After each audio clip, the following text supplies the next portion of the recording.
시간이 나면은 꼭 찾아오는 곳이 있답니다. 안녕하세요. 네. 바로 자주 찾는 한의원인데요. 재근 씨의 건강에 무슨 문제라도 생긴 걸까요? 이게 이 각도가 요만큼 오던 게 점점 이렇게 펴져서 좀 맞아야 좀 요만큼 와. 안 구부러지지. 네, 그래서 90도를 이건 바라지도 않아. 90도보다 멀어지면 그때 맞으라고.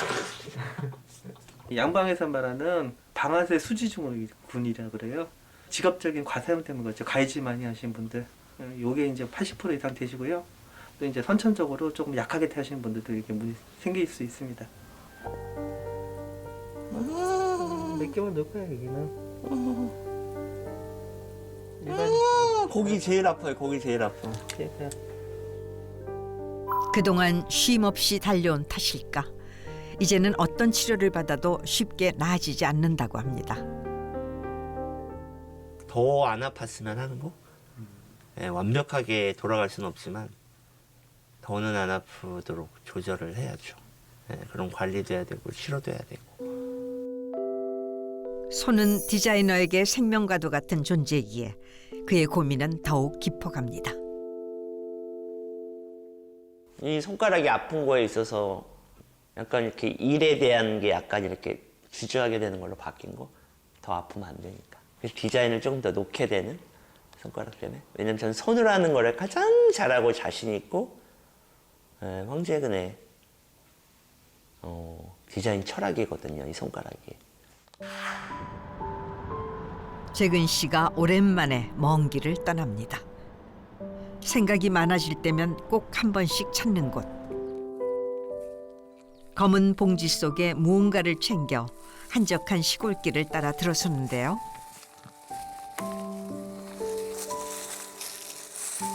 도착한 곳은 어느 묘소입니다.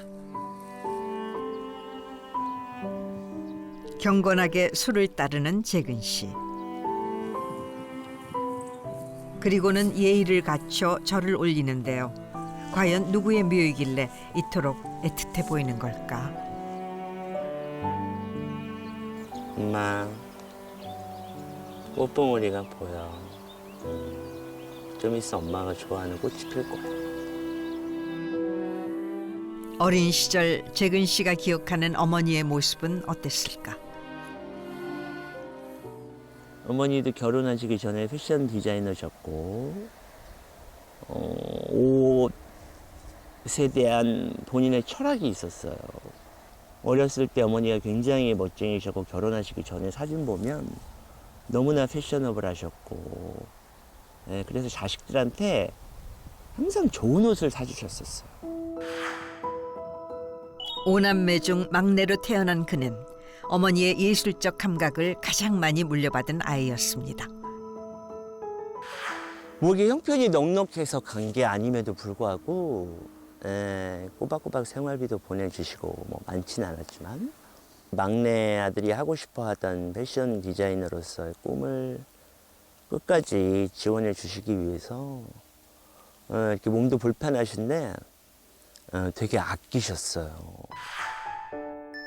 자신의 꿈을 이어가는 아들을 꿋꿋이 응원해준 어머니. 덕분에 재근 씨는 힘든 유학 생활을 버틸 수 있었습니다. 어머니는 시차에 대한 개념이 없으셔서 말씀을 드려도 항상 밤에 전화가 왔었어요. 아니면 밤에 새벽에 3시나 4시 어쩌다가 재근아 이러면서 그러면 엄마는 아니까 이때 전화를 하지 말라 했잖아. 항상 끊고 그랬었거든요.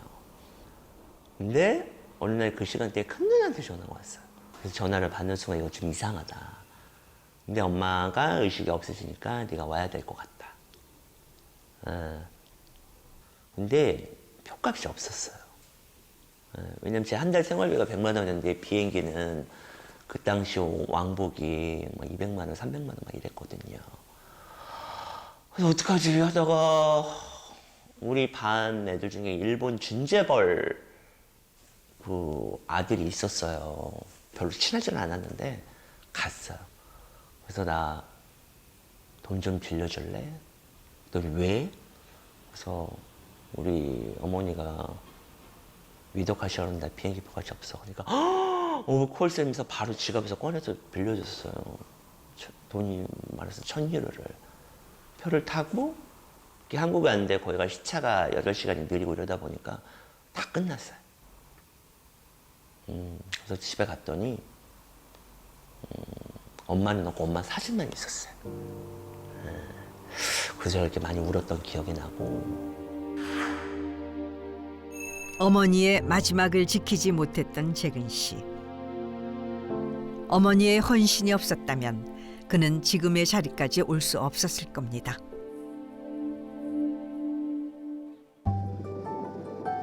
다음 날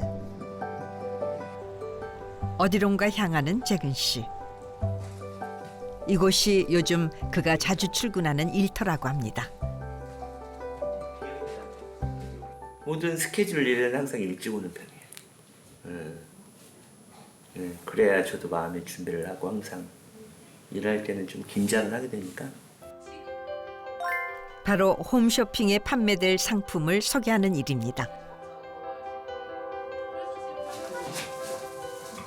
이렇게 열었을 때 이렇게 한번 돌아가고 어떻게 되나?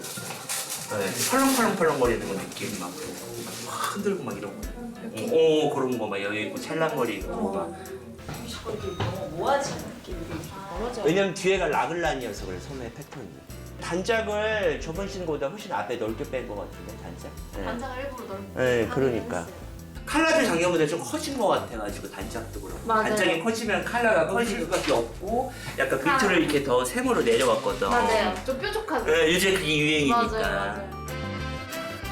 패션계에 종사하는 사람이라면 누구나 한 번쯤 그와 함께 일해보고 싶어하는 이유가 있다고 합니다.